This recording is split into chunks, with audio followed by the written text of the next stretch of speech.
जल्दी जल्दी घर के सारे काम निपटा बेटे को स्कूल छोड़ते हुए ऑफिस जाने का सोच घर से निकल ही रही थी कि फिर पिताजी की आवाज आ गई, बहू जरा मेरा चश्मा तो साफ कर दो।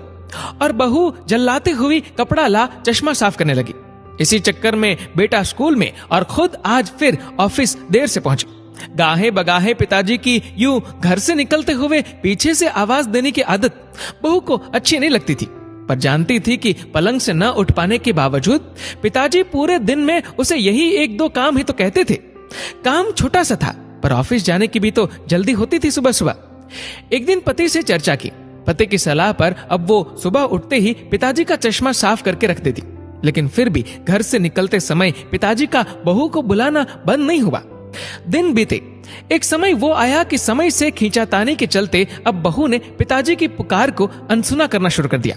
एक दिन ऑफिस की छुट्टी थी तो बहू ने सोचा क्यों ना घर की साफ सफाई कर लूं। अचानक पलंग से नीचे गिरी पिताजी की डायरी हाथ लग गई।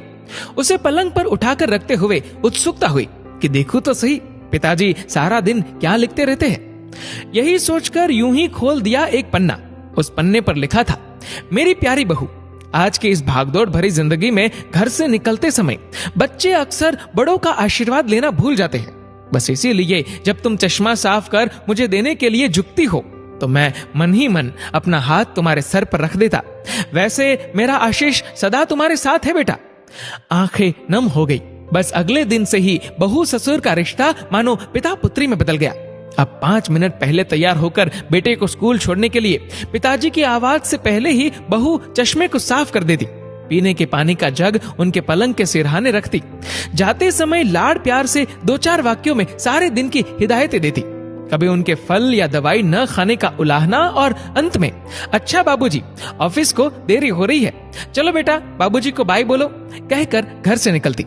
बूढ़ी हड्डियों में न जाने कैसे ताकत से आने लगी। दवाई वही थी, पर सेहत में सुधार 10 गुना होने लगा। पिताजी स्वस्थ होने लगे थे, परंतु अचानक एक दिन हृदय गति रुक जाने से स्वर्ग सिधार गए। उनके अंत समय में उनके मृतदेह के चेहरे पर संतुष्टि के भाव की भी पूरे परिवार में खूब चर्चा हुई थी।